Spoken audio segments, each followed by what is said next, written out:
Estos son los campeones sin corona de la Fórmula 1.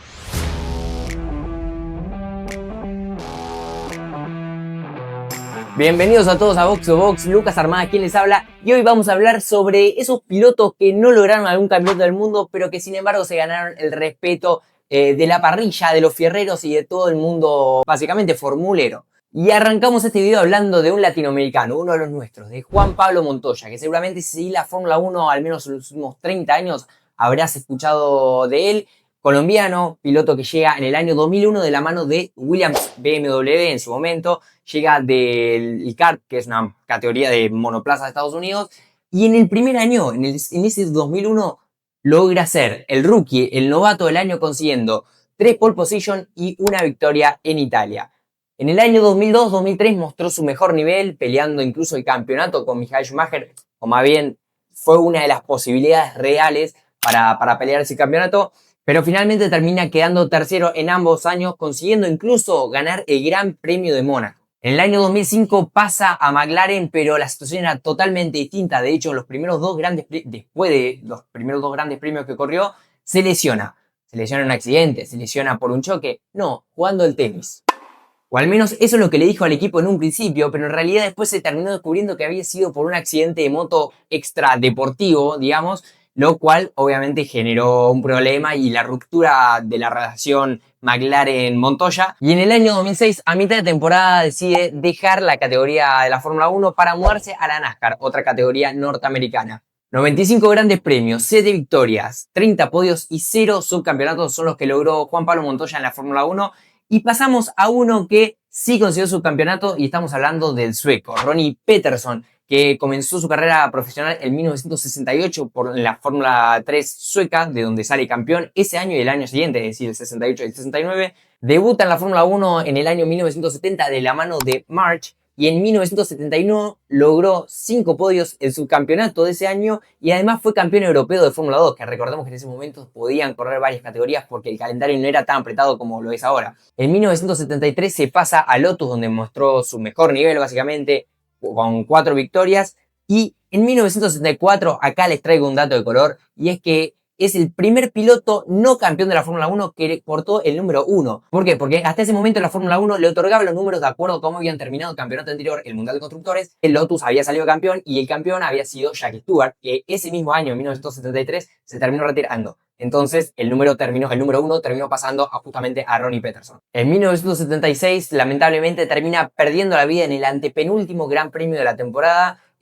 con tan solo 34 años, muy joven, dejando obviamente la pregunta abierta de qué hubiera sido si se hubiese mantenido con vida. Pero si querés conocer un poquito más o adentrarte en su historia, en su carrera, en su vida, te recomiendo el documental Super Suede o Super Sueco del director Henrik Hansson Suetza, donde obviamente hablan sobre su vida, sobre obviamente teniendo declaraciones de distintos pilotos, compañeros y gente que estaba alrededor de él. Su carrera en la Fórmula 1 consistió con 123 grandes premios, 10 victorias, 26 podios y 2 subcampeonatos. Y seguimos con el siguiente caso y volvemos otra vez con un latinoamericano, Rubens Barrichello, que debuta en el año 1993 de la mano de Jordan, y que en 1994, en ese fatídico Gran Premio San Marino donde Ayrton Senna pierde la vida, Rubens Barrichello tenía un accidente muy importante que lo deja básicamente marginado la temporada, sin muchas posibilidades para correr. Pasa después, años siguientes, por distintos equipos, pero en el año 2000 llama a Ferrari y básicamente lo quiere para su equipo, para correr, obviamente acompañando a Michael Schumacher, que en ese momento Ferrari dominaba la Fórmula 1, obviamente de la mano de Michael, y consigue su primera victoria tras 128 carreras, rompiendo el récord de ser el piloto con más grandes premios sin una victoria. También recordamos de Rubens Barrichello y Schumacher, esa dupla, el famoso caso de las órdenes de equipo en aquel Austria 2002, donde se generó toda una polémica, incluso la Fórmula 1 prohibiendo a los equipos darle órdenes de equipo a sus pilotos, pero eso es una historia para otro día y obviamente si la van a querer conocer me lo van a tener que dejar acá en los comentarios. Con Ferrari logró 9 victorias, 114 puntos y 14 podios hasta el año 2006, que pasa a Honda con un paso muy irregular que no reflejó para nada su paso por Ferrari, y en 2009 Honda se transforma en Brown GP, ese famoso equipo que básicamente salió campeón del campeonato de pilotos, de constructores y para el año 2010 ya no existía más y se terminó convirtiendo en el proyecto Mercedes. Justamente es en ese año 2010 donde Rubens Barrichello abandona Brown GP y pasa al equipo Williams, donde tuvo una primera temporada bastante buena, consiguiendo 47 puntos, y una segunda temporada terrible donde básicamente lo despiden al final de ese mismo año. 322 grandes premios, 11 victorias, 68 podios y 2 subcampeonatos son los que consiguió Rubens Barrichello en su camino por la Fórmula 1. Y pasamos rápidamente a otro ex Ferrari, un nombre que seguramente habrán escuchado cualquier formulero, y estamos hablando de Gilles Villeneuve, que debuta en las carreras profesionales a bordo de las motos de nieve, lo cual le dio esos reflejos que después se terminaron viendo en la Fórmula 1. En 1977 debuta en la Fórmula 1 con el equipo de McLaren. Tan solo una carrera en Silverstone le bastó para que, por ejemplo, medios como The Times aseguraran: cualquiera que busque un futuro como campeón del mundo no necesita buscar más allá de este joven tranquilamente seguro. Obviamente una frase que termina reflejando lo que fue Gilles Villeneuve, que tenía 27 años cuando llega a la Fórmula 1 y tuvo actuaciones totalmente increíbles. A finales de ese año, en 1977, Ferrari decide contar con sus servicios y se dice que era el favorito de Enzo Ferrari dentro de la escudería y por muchos años más en la Fórmula 1. En 1978 logra tener una temporada bastante regular, incluso consiguiendo su primera victoria en Canadá, que fue hasta el momento es el único canadiense en lograr justamente una victoria en ese circuito. En 1979 consigue su único subcampeonato detrás de Scheckter, y en los siguientes 2 años, con un coche terriblemente malo, consigue 2 victorias. En 1982, finalmente, en el quinto Gran Premio de la temporada en Bélgica, termina perdiendo la vida en la clasificación tras chocar con su auto a Hockenmaas, corríjanme si me estoy equivocando, haciendo volar el auto y saliendo despedido unos 100 metros hasta chocar con la barrera de contención. Y dato de color, Ferrari termina saliendo campeón ese mismo año sin sus 2 pilotos titulares, ni Villeneuve ni Pironi. 68 grandes premios, 6 victorias, 13 podios y un subcampeonato es lo que consiguió Gilles Villeneuve en la Fórmula 1.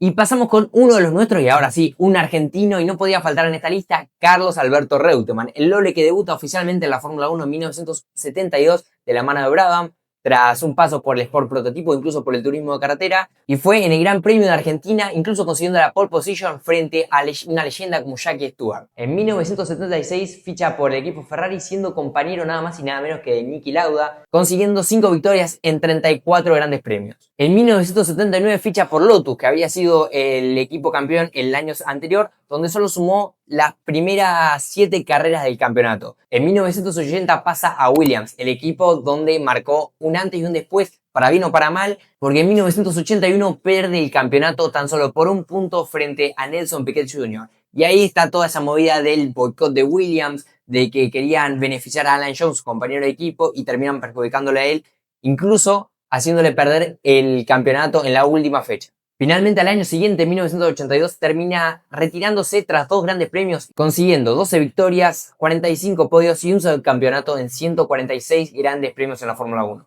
Y obviamente que si este video tuviera un nombre se llamaría Stirling Moss, porque es el piloto con mayor cantidad de victorias sin ganar un campeonato de la Fórmula 1. Una locura y algo que hasta el momento no se repitió. Hijo de familia de piloto, padre, madre, incluso después su hermana, consigue su primer subcampeonato en 1955, consiguiendo un 9º puesto en Mónaco, un 2º puesto en Bélgica y Holanda y un primer puesto en el Premio de Gran Bretaña, y consiguiendo ser el primer británico en hacerlo. Finalmente termina siendo subcampeón detrás de nada más y nada menos que de Juan Manuel Fangio.